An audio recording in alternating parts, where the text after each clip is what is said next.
Hey, welcome to Film Fanatics, three film geeks discussing movies both new and old. My name is Dan. My name is Justin. And I'm Joe.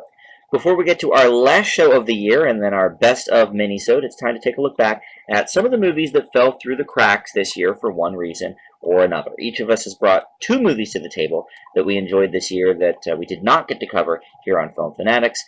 We've got The End of the Tour, One Chance, Tangerines, Batman vs. Robin, wonder who brought that one, Amira and Sam, and the documentary The Nightmare. And we've also got our usual double feature of older films. We've got an old classic for you, History of the World Part 1, that's a listener's choice, and Oscar A to Z film, Becket. Let's start it off with The End of the Tour, and Joe, that's going to be with you.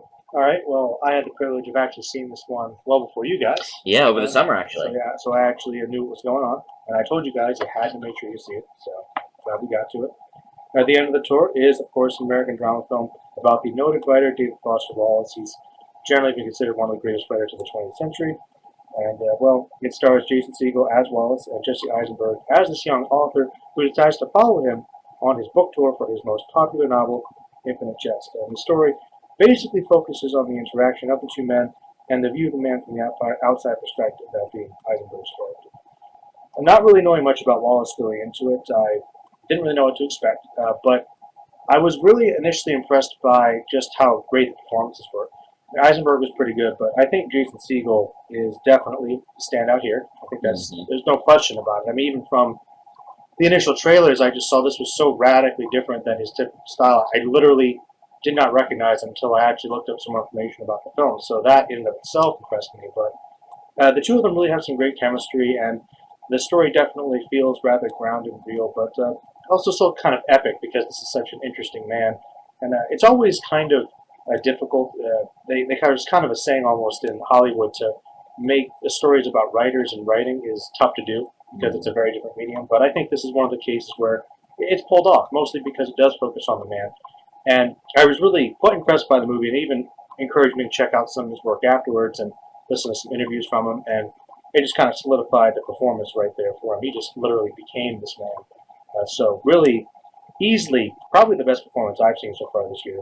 I feel like it still followed some basic conventions, but that didn't really hurt it. And as much as I would love to just bash on Jesse Eisenberg, he was pretty good in it. I was really blown away by this movie. Didn't find any particular problems with it. Maybe you guys could find something. I think this was an A+. Wow, okay. Yeah, I'm with you in the camp that I didn't really know much about David Foster Wallace. I had heard the name. I've been a Rolling Stone subscriber, for 30 years, so I had sort of bypassed the articles because I didn't know who he was, so I never read about him. You want to know something funny? What's that? Well, because of the movie, I decided to try and read Infinite Jest. But I have a bunch of other books to read, and it's like you can't they talk about it in the movie how big it is. It's like like Stephen King's biggest books. It's bigger than that, and I'm like, I can't tackle this right now. I looked through the beginning, and it seemed interesting, but I just couldn't do it. 1,079 pages, I think they say in the movie. It was a lot, but you could definitely get a sense of his voice. So yeah. But no, I think this movie gave both of these actors very interesting roles. I don't think Segel was necessarily like a revelation here, only because as a fan of Freaks and Geeks and some of the other things he's done that are a little bit more on the dramatic side, I've seen him give more nuanced performances before.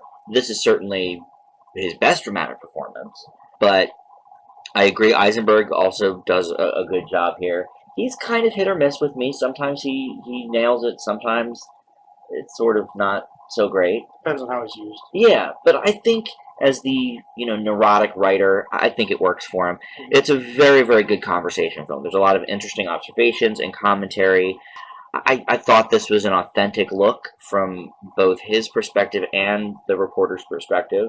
I do wish maybe we got a little bit more into the psyche. I mean, they get a lot, I think, and I suppose this is probably how the conversation went in real life. So I can't knock it down too much for that. But no, I thought this was a very, very good film. I leave it with an A. Justin? I think the main standing point for this is truly Jason Segel. And I mean, the guy truly does transform himself. I never actually read Infinite Jest, but I was certainly... Good luck. No, but when I was a editor for a college newspaper, my editor-in-chief and the advisor both were in the process of reading it and sort of trading ideas on it. um, it's widely regarded as one of the more contemporary great American novels. But I think really for this, it's really Siegel. It's his interplay with Eisenberg. I think one of the shortcomings is Siegel goes really hardcore into his character. Eisenberg is sort of tasked as both being a character and a moderator at the exact same time. And I think the result is a little bit daunting for Eisenberg, and I think at some points Siegel all but eats him for breakfast. Well, I think there's definitely one performance that's better than the other. Yeah, he's also tasked with being Eisenberg, as he always is. I mean, you know, stick as he well. doesn't have a lot of range. It's true. We'll see with Lex Luthor, but Hard to I'm say. not. Sure. We'll see. From what we've seen thus far, it's still Eisenberg being Eisenberg. Basically, yeah. I also think that sometimes the kind of wanted more of the family element. I think they introduced that for like 10, 15 minutes near the end, and then we never really hear more about it. Remember the interplay with his friends and some dating issues? Well, like originally he asked, like, okay, I want to interview your parents, and he sort of shies away from He it. says, I'd rather And not. then we eventually do explore more about his family, but that's really it. And see, that's exactly where I was, Justin. Like, I feel like it would have been nice to get more of that, but then it's sort of like, I guess Eisenberg's character didn't really get much more than we see on the screen, so if he didn't get more, then we should get more either. That's kind of where I ended on that, but continue. It's one of the frustrations of a character being an outsider looking in a way. Mm-hmm. But, I mean, despite that, and I think a little bit of an abrupt ending, definitely interesting stuff. Really great performances. I leave this one with a B+. Joe, probably a bit low for you, right? Yeah, probably a little bit. I guess you guys would have liked to have known more. I felt that it's one of those instances where the performance really carries the man, and he was obviously a reclusive person. Mm-hmm. So for him to open up, there is going to always be a sense of mystery, which is one of the draws of the film. And I think that the film captures that mystery. Like, we're in awe that this person has become a legend in the literary community, but he's also a person, and he's a person who has those limited connections. This is one of the few times, I guess, where he has something exposed to the outside world. So. Mm-hmm. Maybe we're only supposed to get so much. Well, and that's where I ended up on that issue. I would have liked to see more. Sure. You're absolutely right. But if it doesn't really work within the confines of who this person was, I mean, if this was to Justin, take one of your favorite series that we'll be getting to soon on the Oscars, the Before series, you know, these are made-up people. So Linklater can give them whatever background he wants to, and this and that and the other thing. But here, it's like, yeah, it's based around conversations, but it's based around real conversations that this reporter had with him. So if he's not being let into the family situation and the other background elements that you and I would have liked to have seen, well, I can't really harsh it too much for that. I mean, I think if you want to look at it a different way, if he obviously has a couple of scenes where you show his perspective on the family element, I think that says a lot about him right there. Mm-hmm. It might not be concrete, but you could probably read the performance as it is and go with that.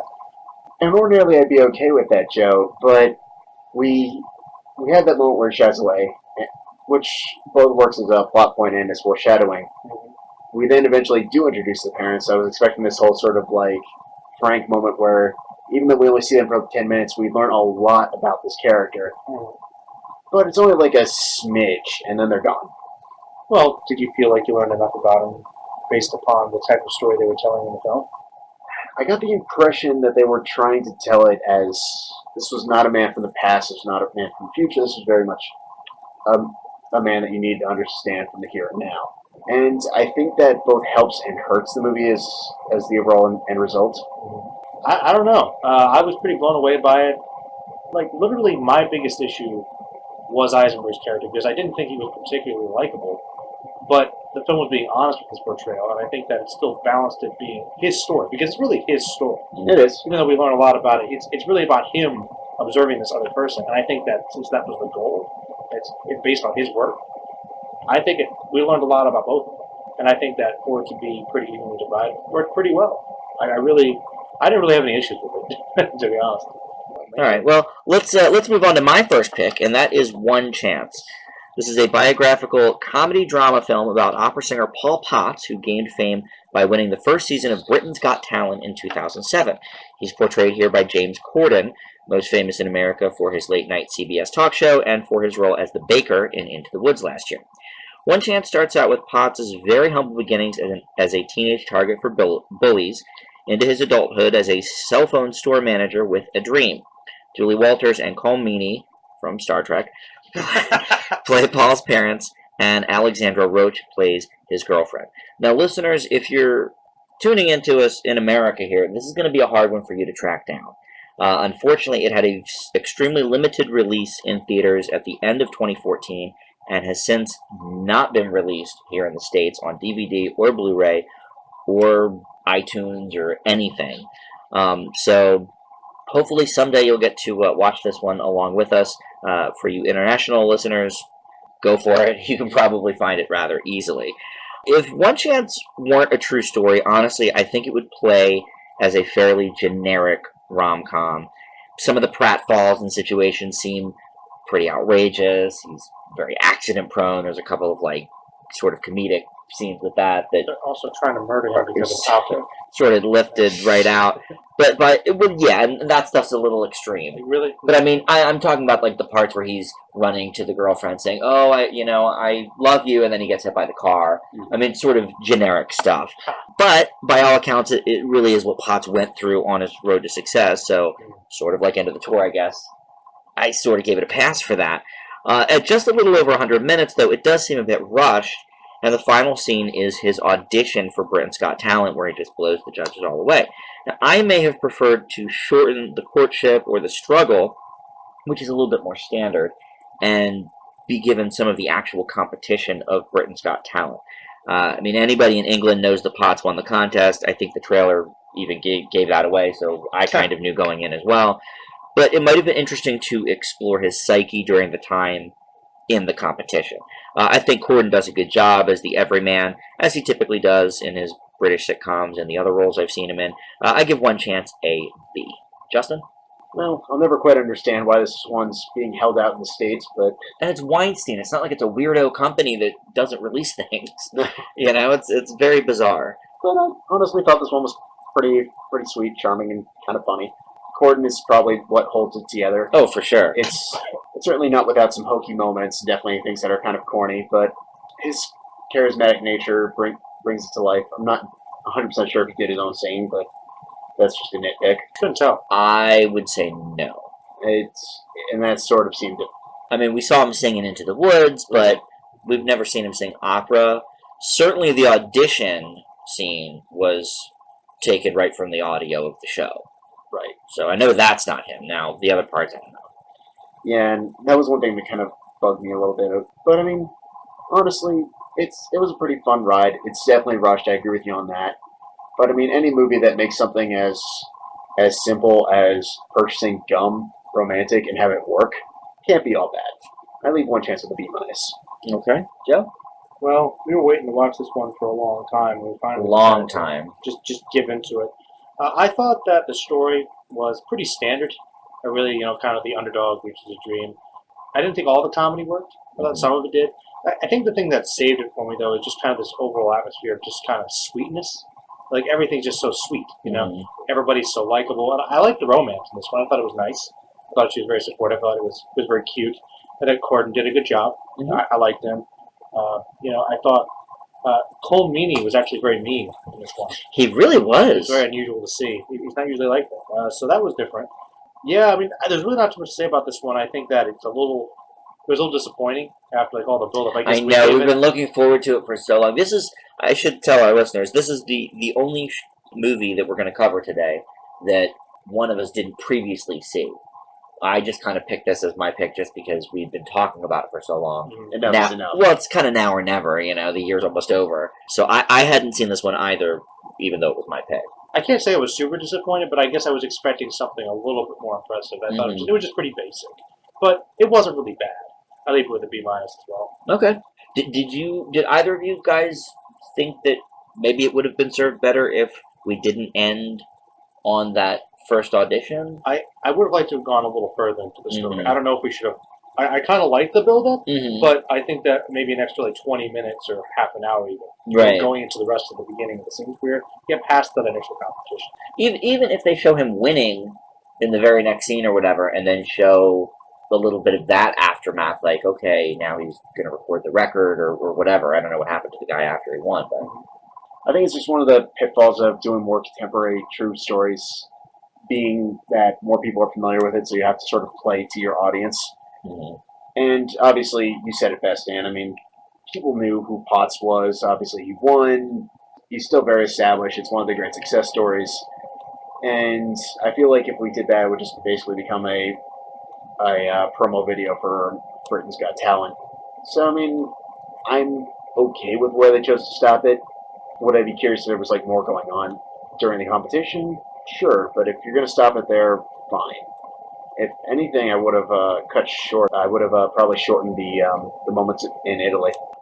Yeah, I mean, that's what I mean. Like, I think there's probably 10 minutes you could have excised on the build-up portion, and then I would have liked to see a little more afterwards. I guess I see what you're saying. If you have him, in the competition and stuff, it is sort of like an ad for Britain's Got Talent. That's, I guess, one way to look at it. But even if you go beyond that, like I said, kind of like, we don't need to see him on the show. Just have him, at home rehearsing or, I don't know, being nervous about it or whatever. I don't know.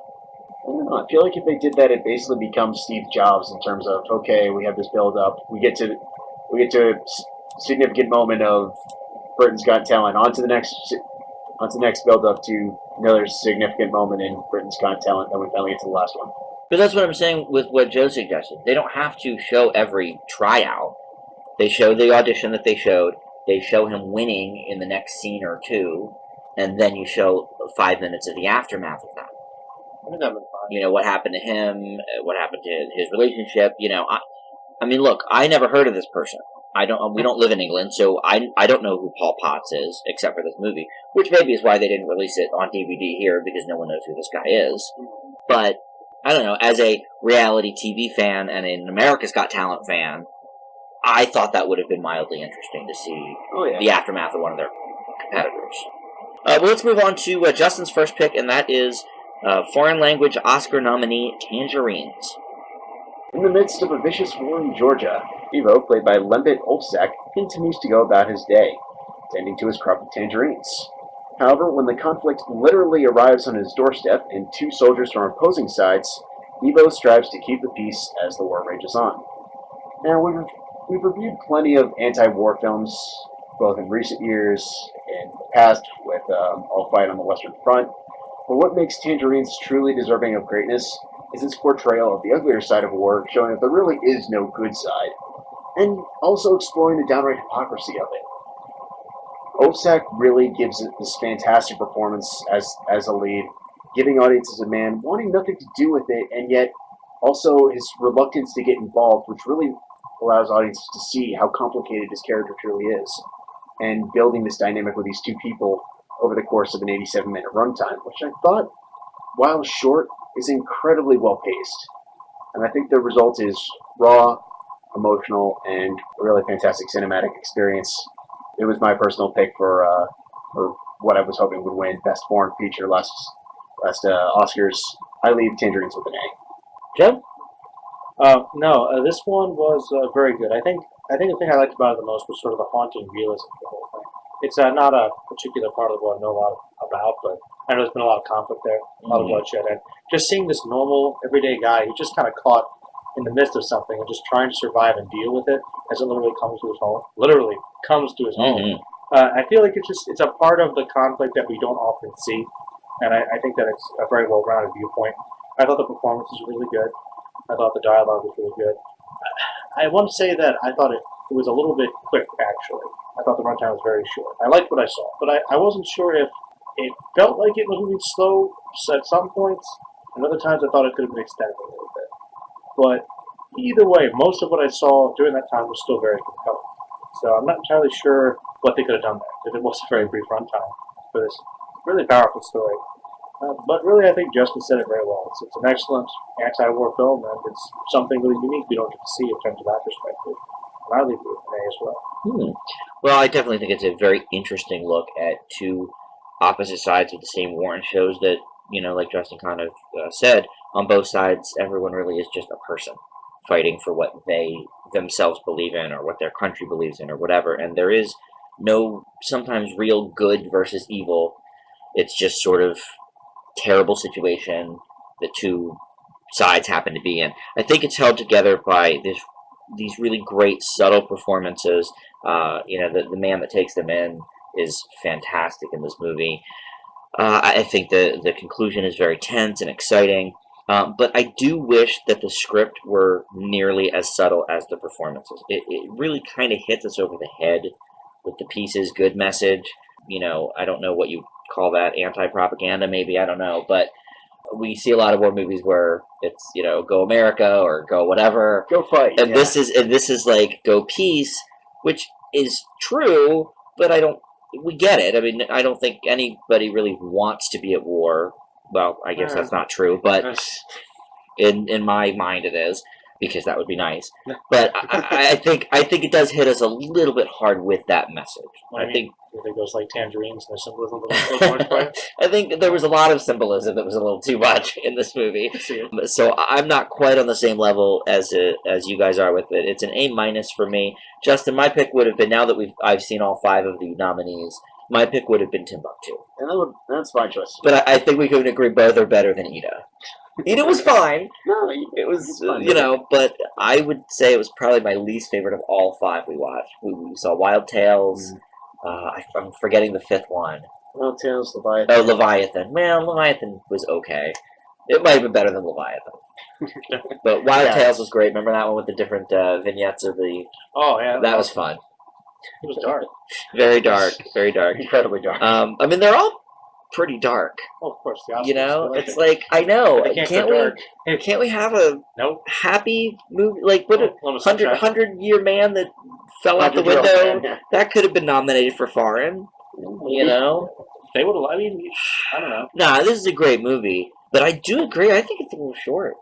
5-10 more minutes. Definitely. I think that's part of the reason why I couldn't quite go the A+ route. I wanted a bit more time for character development. I wanted the conclusion to be even more tense. And I think just overall fleshing it out would have made a world of difference with this one. Yeah, and I agree, Justin. It just paced well. It's not like they're dragging on their laurels here with slow scenes or anything. Everything's good. I just think it could have used a little bit more, even in the middle, probably with some of the discussions and some of the getting to know you stuff. I thought the climax was great. That was awesome. That was where it needed to be, and everything was fine with that. But yeah, it was a good pick, Justin. Very interesting. Thank you, Joe. Let's get back to you and talk about Batman versus Robin.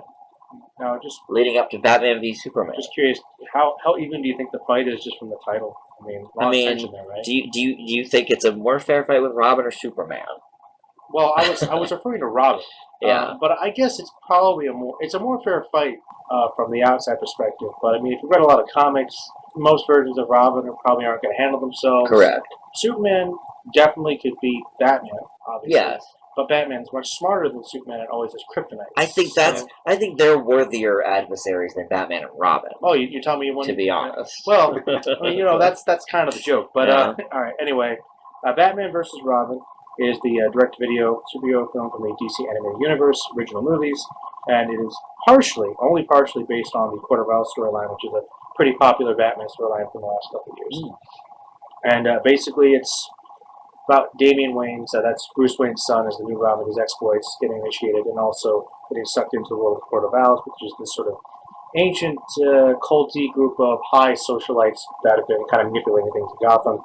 And, Batman and Robin kind of go at it and they try to miss each other. Well, it's Batman versus Robin, but that's not an entirely appropriate title because it's basically just the Court of Owls movie. So I don't know why they just didn't call it that, because I think from a sales perspective it would have just sold better, but I don't know, maybe it's a simpler title for people. Well, the main reason I recommended this one is because, I try to actually watch these as much as I can. I've actually kind of fallen a little behind them. They've been focusing more on the New 52 storyline, which is the reboot, as you guys know, which for the most part I haven't liked a lot of the writing, so I'm just trying. I at least try to watch the movies, but lately they haven't been quite the same quality. This one I just kind of threw on because I was like, heck with it, why not? and I was surprised that I didn't hate it. But because, and I'll explain. I don't know. I think Justin might know a little bit, but Dan, the character of Damian Wayne is kind of a controversial character, and he's kind of a bastard. Literally, and No, he's quite literally a bastard. figuratively, he's a bad person. Like in the comics, he's a straight up evil person that Batman just kind of allows to be Robin. Because it's bad writing. Weird. It's really weird. Yeah. I don't have a lot. I didn't quite understand what was happening with that. That's all right. That's okay. That's why it doesn't really matter because it wasn't really bad. Anyway, so I wasn't really looking forward to it being another Damian Wayne movie. But this one focused more on the Court of Owls storyline, which I loved. So I was like, okay, I can focus on it for that aspect, and thankfully, Damian Wayne's importance kind of gets pushed on as the movie goes on. So it kind of met me halfway with that. Now, in terms of being adapted to the Court of Owls, I kind of wish they had gone a little more with it and just completely did that as opposed to fusing in Damian's other stuff because he was kind of minor with it anyway. But he's a popular character to some people. The point is, it's pretty standard DC original movie stuff. I mean, good animation. I thought the fights were good. I thought the storyline was okay for an adaptation. It wasn't as epic, but it was alright. And Damian Wayne was not as annoying as he usually is. So I leave this one with a B. Okay. Yeah, the title is certainly misleading. I understand why they did it. But it's not. I think it would sell more DVDs as Batman versus Robin rather than Batman and the Court of Owls, because anybody that doesn't read comic books doesn't know what that is. Fair enough. Batman v Robin, it's like, oh, what's going on here? But it's pretty much a total lie. Well, yeah, there's like one 40-second scene where they do fight each other. It's hilarious. And he is being a little bit of a butt to Batman, but it's like, a little bit. Come on. So, I like learning about the backstory of the character. I can see why he's popular with a certain segment of fans. I was into it. Okay. In fact, I sort of liked that storyline a little bit more than the Court of Owls. Okay. To me, the Court of Owls, I have mixed feelings on it. Okay. I thought it was all right, and maybe they do it better in the comics. Oh, yeah. But the presentation to me was very like Scooby-Doo-esque. And, You don't like the maze? it was just like, I don't know, it just seemed, like it was ripped right out of a different cartoon or something. I liked that it was PG-13. They got away with a lot of stuff in this, a lot of violence, some language. They've done some PG that's pretty questionable in the past, too. Yeah, so that's probably why they made this one PG-13. The PA says, oh, it's animated, therefore it's okay. So, I thought that was good. I enjoyed the brief Weird Al Yankovic performance. Creepy, don't like towards the beginning. Yeah, that was kind of cool. Pretty unrecognizable with the voice. He's good. He did a good job. So I leave Batman v Robin with a B-. Okay. Probably the worst of the ones I've seen. Well, I mean, It's not bad, but you showed me some of the greats of the greats. Well, I mean, yeah, I literally only did this one because I didn't get a chance to really talk about it myself on my channel. Okay. And, I think it's, of the DC animated, it's the biggest one to talk about. It's one of the lesser quality ones. Yeah. It's not great. But Yeah. Justin? Well, much like its two leads, Batman vs. Robin has a bit of an identity crisis. In this, we have two basic storylines. One is Batman yet again trying to figure out what Damian Wayne means to him, and vice versa. And the second is a Court of Owls story, which for fandom, everyone loves Court of Owls. Yeah. The problem is no one seems to figure out when they want to introduce Court of Owls. One of the best parts about the comic was the Court of Owls storyline was told from basically the perspective of everyone involved in the Bat family. It's true. Which is why it was so interesting. You got Batgirl dealing with the Court of Owls. You got Robin dealing with the Court of Owls. You got Damian Wayne dealing with the Court of Owls, and don't forget Jason Todd. And Jason Todd, of all people. And then I don't think we get to Batman's storyline until I think like halfway through, and even then, part of it's at least told from the perspective of Alfred. Mm-hmm. Yeah, everybody's affected by it. Oh yeah, and it's fantastic for that. Mm-hmm. The problem is we introduced the Court of Owls in a major way. Probably about 40 minutes into the movie, it's already 80 minutes long. Yeah, I was going to say it's only like 77 minutes. I think it's short. So I don't think we get nearly enough time with them, and I feel like losing that dynamic sort of kills it. Yeah, I'm glad you bring that up, but I'll let you continue before I expand on that. But I think the biggest issue is just with Damian Wayne in general is nobody seems to know what to do with the poor guy. He's Jason Todd version 2.0. he's not a bad character. He's just really annoying and frustrating. Well, this is where the divisiveness comes in. Kind of an unnecessary addition to the mythos. Overall, it was better than what I thought it was going to be, particularly due to the incredibly misleading and irritating title. I think I did knock it down a peg for the title. I probably would have given it a B otherwise. Well, it's totally a lie. Yeah, it's a big lie. It is a huge lie, but I leave this one with a B. Alright. Yeah, I mean, it's okay. Like, the thing is, man, the Court of Owls comic is literally one of the best Batman storylines probably in a decade. It's like, it's really good. But then why didn't they focus on that? You would think, right? Yeah, I would think that. Because Damian Wayne is also a popular character, and the Son of Batman movie, I believe, did pretty well. That's the month before this. Mhm. So this is a direct sequel to that, so I guess they wanted to include him in there. To make it longer. It doesn't, And, it's so short. and this leads to my next point, which is the axe to grind. And I can't believe it's a budgetary issue because it's Warner Brothers. Right. Okay, and literally, no joking, one of their best properties for fandom are their DC animated series, movies. It certainly isn't Pan. My point is, I don't know what you mean, Dan. if they want to release and this has been the way it's been, okay, if it was back in the Mask of the Phantasm days, okay, nobody's taking cartoons seriously yet, Batman's still just getting started, okay, fairly short movie. But this is 2015, they're well established, all their fans are completely legit art form Can't we- that gets people- lots of fans. Why don't you just do a straight 2.5 hour movie, Right. following the whole storyline, the comic book piece will eat it up, other people will eat it up. You might even be able to release it theatrically, and it might do pretty well. Mhm. I mean, that's the thing. I feel like they're limiting themselves to this idea that it's just a quick entertainment. I think so too. Because it really sabotages the greatness of some of these storylines. I mean, like, for instance, an older one is the Batman Superman Public Enemies. It's a fun comic, but it's like barely an hour long movie. Mm. It's just an example. It's an issue. Sometimes it works well. It depends on the story and the writer, but you'll often get that with these big stories. They got to wrap up really quickly, or they spend too much time on something else. Maybe that's why it feels Scooby-Doo-like to me. I mean, they only focused 22 minutes on it. But, well, You know? they also kind of introduced this other character into the Court of Owls thing, that guy, Mhm. and they kind of wrap things up quicker. He wasn't really. He's not if a you core know what I'm character. talking- Yeah? Oh, yeah. The Talon was not really a factor. So, Oh, okay. oh yeah, so Court of Owls not a problem anymore. That's just one of the issues. So I was curious to see what you guys thought about it. No, it's good that the Court of Owls is finally getting some traction. It's taken goodness knows long enough. The sad thing is, though, this might be the only traction they would get from it, because as years go on, I mean, maybe somebody will revisit it, but there's plenty of other bigger, high-profile Batman stories. I know DC live action has been considering a Court of Owls storyline. Well, I don't know when they're going to get to it, but if Ben Affleck wants to direct that one, that's fine. That's a really popular one if you're going to go with something modern. Yeah. isn't it Kevin Smith? No, I don't know. He'd be good too, Somebody from Mallrats is going to do it, is the point. Might be Shannon Doherty, we don't know. All right, let's move on to my next pick. That's Amira and Sam.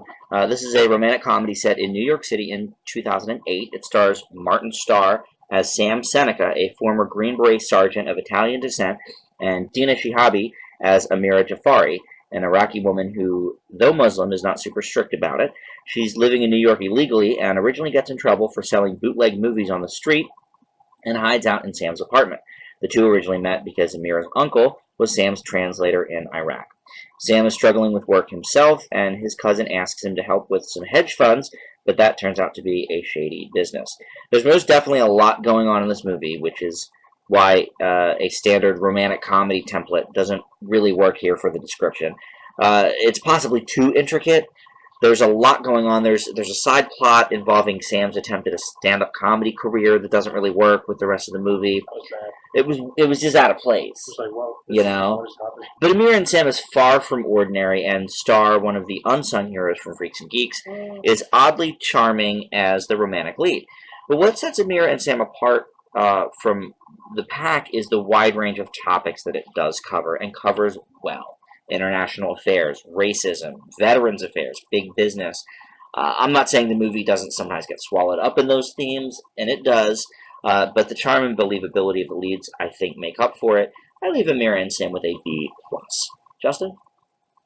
For a lot of this year, I've been looking to Wikipedia, looking to Rotten Tomatoes, and sort of taking from that like the things that have been reviewed positively, and sort of taking that as a go-to for things I should watch this year. And Amira and Sam was one of those that sort of snuck up on me, and I was thinking, what am I going to be walking into? Am I just walking into a generic rom-com? And I was pleasantly surprised. I had already seen one movie from Draft House this year, and I almost actually considered it for HMM Week. What was that? That was Why Don't You Play in Hell, which the best way I could describe it is Seven Psychopaths meets Kill Bill. Interesting.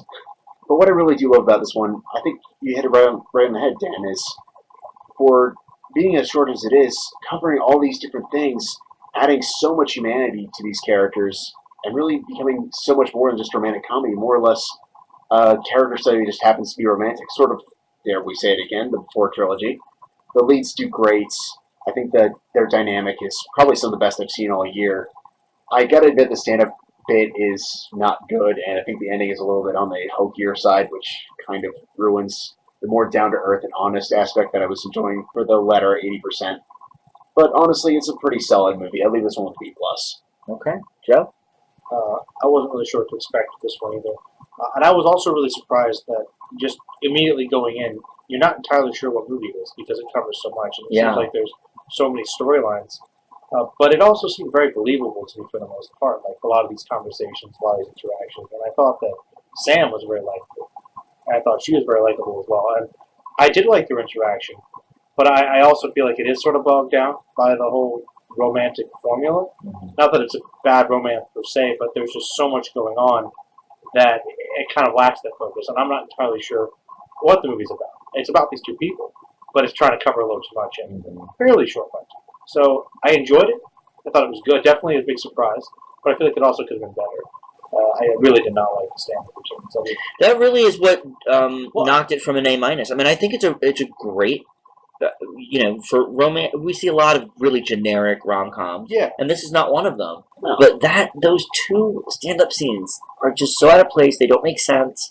well, once again, I think it's trying to be too ambitious. And Yeah. if you had used those scenes to kind of focus on one of these other storylines, I think it could have been good. Actually, to be honest, I thought besides his backstory with her uncle and their romance, I thought that the whole hedge fund thing was really interesting. Yeah, I would have liked to see more with that. You thought it was going one way, and it was kind of going another way, which you Yeah. kind of suspect, but you don't know. And then Sledgehammer comes in, Justin, and Of course. saves the day. So no, it was definitely ambitious, definitely unique, but I it might have also been because the comedy was really bad, but it was just kind of depressing and it felt pointless. Like we could expand more on that if we want more scenes, but let's talk about it a little more. And you know what's really weird about that is some of their interplay is extremely witty. Yeah, That actually ends up being funnier than the initial stand-up. maybe that's the point. But like I said, Well, yeah, I thought that was sort of the point because I thought the same thing. But obviously, when you're sitting around BSing with your friends, you're That's real true. funny.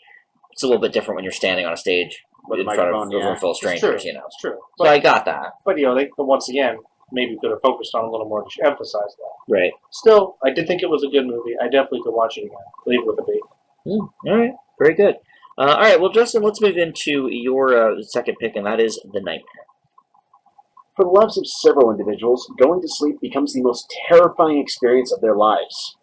A phenomenon associated with sleep paralysis literally leaves them deprived of the ability to move or speak while encountering terrifying hallucinations as seen through recreations. Now, we've covered The Babadook, we've covered It Follows, but I'm going to admit it, The Nightmare really was the one that sent shivers up my spine. It takes this concept that seems straight out of a horror film, and to some extent it is, because they talk about how it influenced Wes Craven's Nightmare on Elm Street, but some of the things that they just explore and elaborate on from what these people that they interview talk about is just chilling in the most subtle of ways. I know a couple critics have hit it over the head a little bit for not having a professional outlook. Even though that is sort of a low point, I think it's not really about the disorder, but more or less in terms of just the people dealing with it, how they've dealt with it, and how the phenomenon is spread over time. I think sometimes the low budget is seen a little bit more than others, but I think they stretch it incredibly well for what it is. I think it's really what I look for in documentaries when they sort of transcend the genre into having a bit of a cinematic component to it. Sort of when we covered The Act of Killing, it became a bit of a psychological thriller at times. a detailed hardcore drama, and others. This one, it's equal parts character study and I would say even more so psychological thriller in that regard. And for that, it really made for an interesting and definitely, for me, rattling experience. I leave The Nightmare with an A. All right, Joe? Well, I think it's interesting that you think it transcends the genre, because I think it was trying to focus on two genres. I think, to some degree, some of it was about trying to capture this element of truth and present it in a documentary-like fashion, but really wanted to make a horror movie. And on the other side, actually trying to make a documentary. Now, I will admit that the initial idea of this, some of it actually was kind of scary, the thought of it, but the presentation was, for the most part, not. I found a lot of it kind of goofy and hokey, those recreations.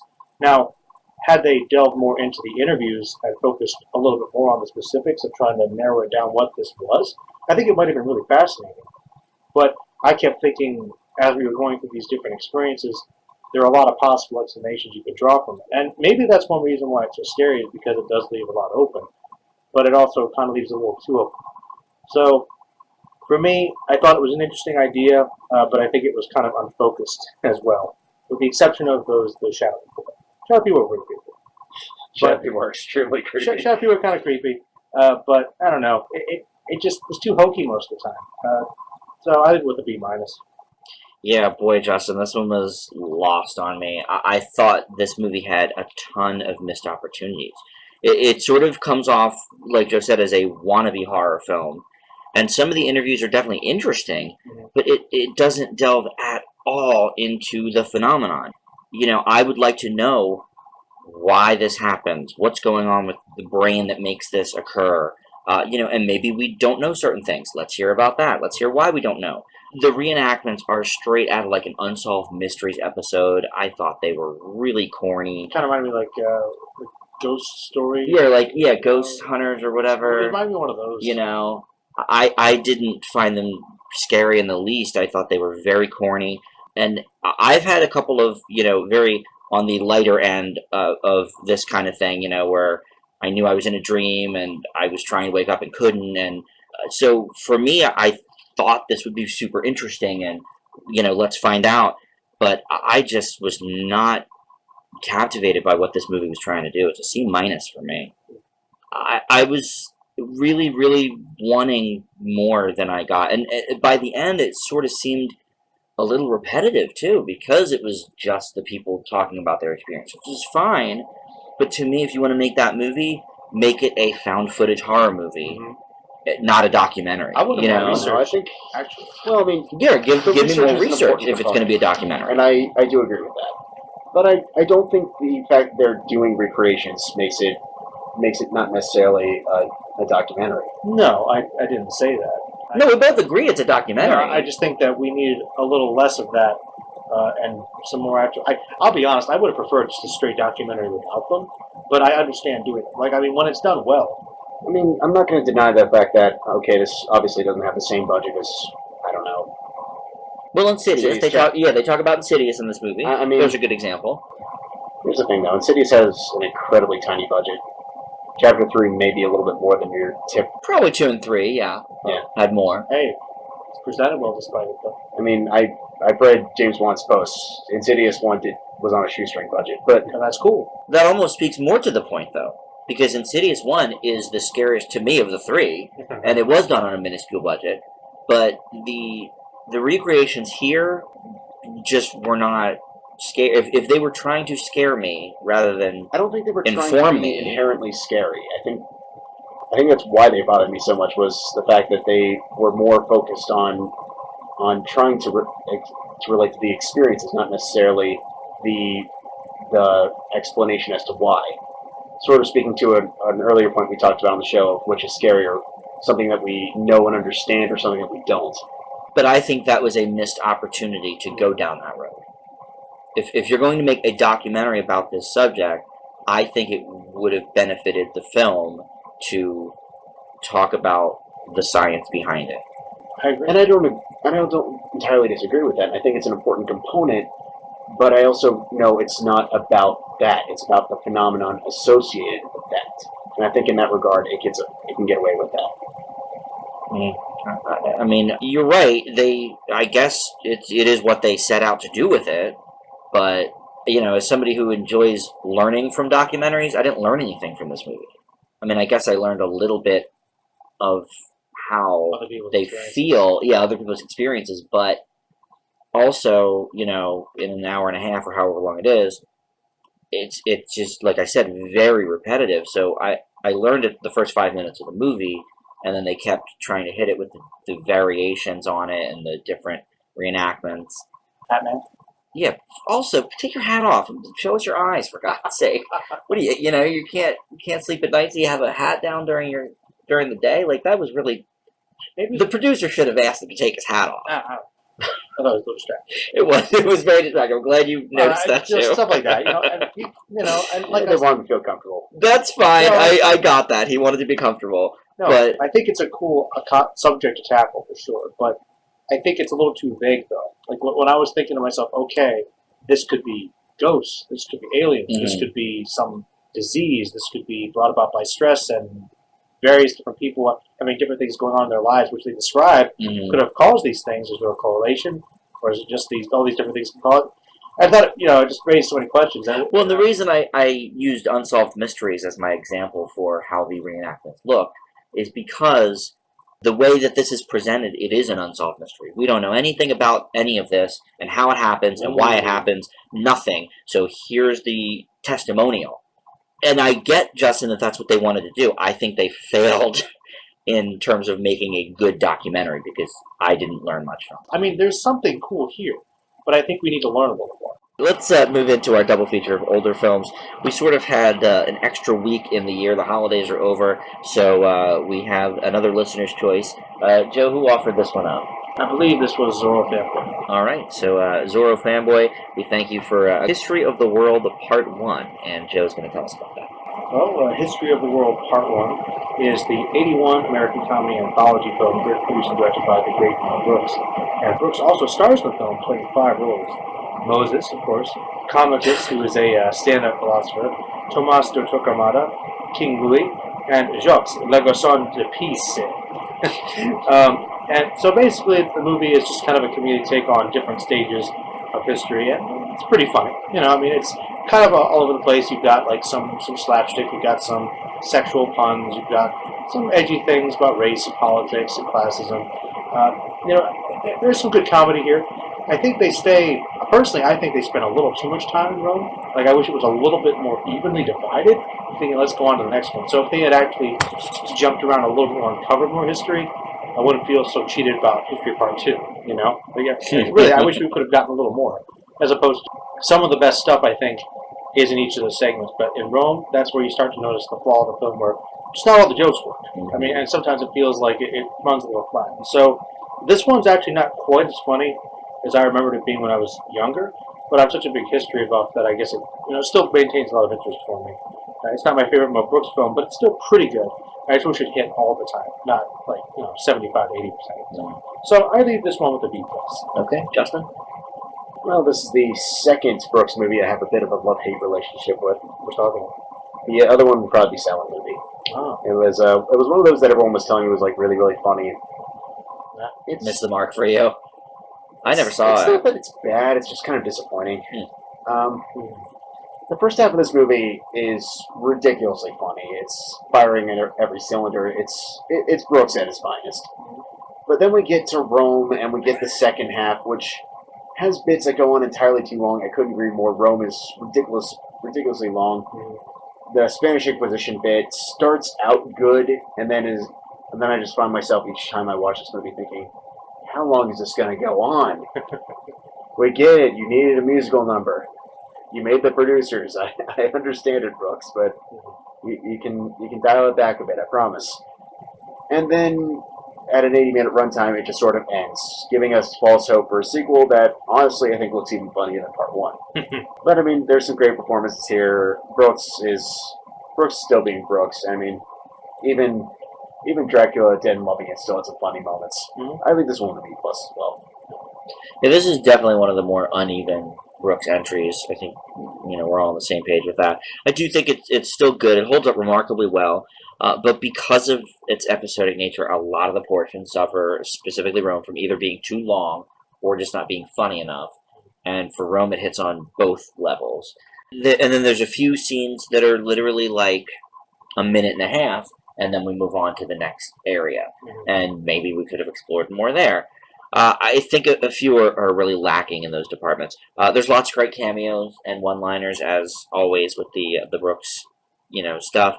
But yeah, not nearly up to par with the A-level, masterpieces like Young Frankenstein. I leave this one with a B. I think there's a lot of funny moments in it, but it really does come in spurts.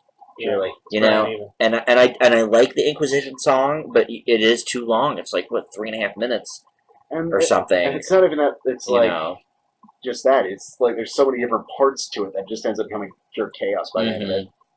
Yeah, it needed more focus in other avenues. Like I really thought when he was Moses, it was hilarious, but it's a very short part of the movie. Too short, way too short. Go with that. So yeah, I think that part. You even saw it in the trailer we watched beforehand. That little bit, you still died laughing. That is my favorite line in the whole movie. I die laughing every time he drops the 5 commandments. But I honestly think we could have had a solid half an hour follow Moses go through the desert. That could be really fun. I thought Gregory Hines was very funny. Usually, this was his first acting role. He was known as a dancer before that. I thought he added some levity, some good laughs. But really, I mean, it kind of is a lot of Mel Brooks just carrying the movie on his shoulders. Which, to the most part, he usually does when he does it. But, I feel like movies like Spaceballs or Blazing Saddles, it's more of an ensemble piece. And maybe that's because he's not playing as many roles as he does here. Well, correct me if I'm wrong, but isn't History of the World Part 1 earlier, Brooks? Well, middling. I mean, Blazing Saddles was 70s. Young Frankenstein was 70s. Most of the big hits were 70s. Right. After this, you got Spaceballs, you got Robin Hood Men in Tights. Yeah. And then that's Life Stinks, and then Dracula Dead and Loving It. Yeah, I mean, I would say most of his biggest successes were before this. Certainly Producers was before this. Yeah, the original. The 60s. Yeah. I don't fault him for playing as many roles as he does. I think it's a nice angle that he takes with it. But I also see where you're coming from in terms of the fact that because he's doing all of that, he's more or less becoming the be-all, end-all of the movie. Well, I feel like he's not giving other people a chance to shine. Like Dom DeLuise is very funny. Really, he's just flat in this movie. He doesn't have one funny line. And I feel like in other movies he's doled out lines to a variety of people. I mean, just because you have funny people doesn't mean that that simple brand association or cameos can counteract it for you. No, you write for them. Exactly. Like the bit where B. Arthur was there as the head of the unemployment line. He wrote her a couple of funny lines. Or that was great stuff. She may have been proud of them knowing her. I don't know, but hard to say. But either way, she was funny, and just certain other people that typically are funny just kind of weren't here because I don't know why. They weren't used properly. They weren't used properly, and Mel Brooks doesn't typically have that problem. But all right, look at you said that he plays a bunch of different roles. That's not my issue. That's fine. Look at Eddie Murphy. But in Coming to America, Arsenio Hall gets a lot of laughs too. True. Now, granted, Eddie Murphy didn't write that. No, but he's really one of the funniest parts of the movie. Well, for sure. For sure. Yeah. All right. Well, we certainly. We certainly hope Sylvester over here. Good. We certainly thank Zorro for the picks. We have a couple more on his list as well. And next month is going to be Guilty Pleasure Month.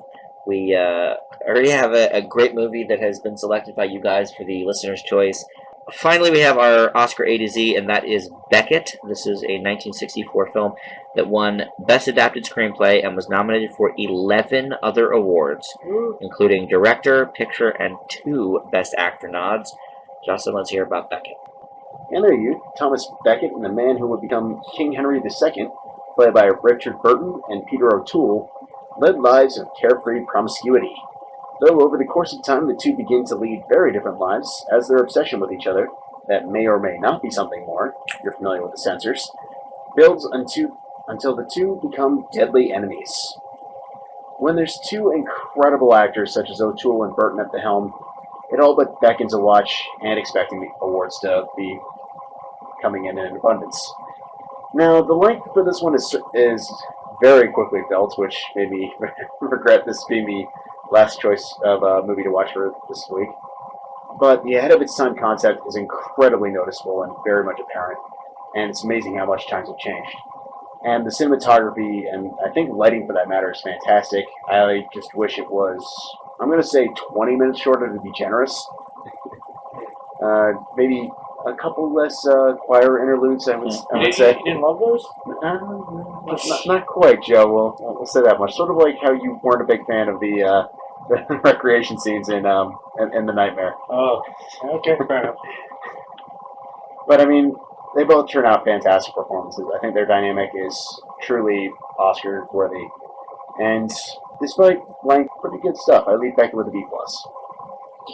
Well, it's worth noting that obviously this isn't normally the type of film I would ever watch, but it is the sort of thing that the Academy loves, especially in this era, eats it right up. The two leads definitely give good performances, but they are overacting here. It's sort of the nature of this type of film, so I let it go a little bit, but they're definitely reaching. It has pacing issues all over the place. So Justin said it. You could cut, I would say, a half hour out and not really miss much. I found myself quite bored, especially in the first half. I think it actually picked up as it went along. Once the tension goes. Yeah, once there's more tension and stuff, but like the build-up is just a slog to get A through. little daunting. I think there's some good lines here. You know, each one kind of has a couple of good one-liners and stuff. You know, the sets and the costumes are all right. I've seen better for the time, but they were serviceable. I can't imagine all of this Oscar love on this movie, though. It's just a B for me. Yeah. I think this one was good because it reminded me of a lot of the epics of the time. And I think it's actually funny coming up in the near future, Ben-Hur. Yeah. It Not was too long. very reminiscent of that, I think, just that style, the interplay between the two. I mean, you just got such great actors here, and I really love the dialogue. It was really snappy. And that stuff kept me engaged. And this is also a particular part of history that people don't know a lot about, the early development of modern England and the relation with the French kings taking over. It was just fascinating stuff, and also focusing on the relation of the nobility and religion. Obviously, a huge interplay there. I think that the costume and set design were pretty good. Lighting was good as well. And I thought the cinematography was good. Yeah, the cinematography was really good. I think it definitely had a really epic scope. I do agree, though, that I think it has some pacing issues for sure. I think you could cut some out. And I think that also it doesn't really get really good until things start getting more serious. Yeah, it's about an hour in. You know, and that's definitely an issue. And it's weird because I kind of had that little roller coaster thing going on where the first couple minutes I was really on board. I like the overall build up, telling the story through his initial reaction, and then sort of as we get deeper into that story, I'd say up until probably about the hour, maybe 90-minute mark, I started getting on board again. And then after that, it was only like in little moments that I was intrigued. I mean, the acting is still fine, and the stylistic components are spot on, obviously, for the time period. There was one particular moment, I think, where they were using a crane to pan inward. Fantastic Yeah, it was shot. cool looking. Yeah. No, definitely some good camera work here.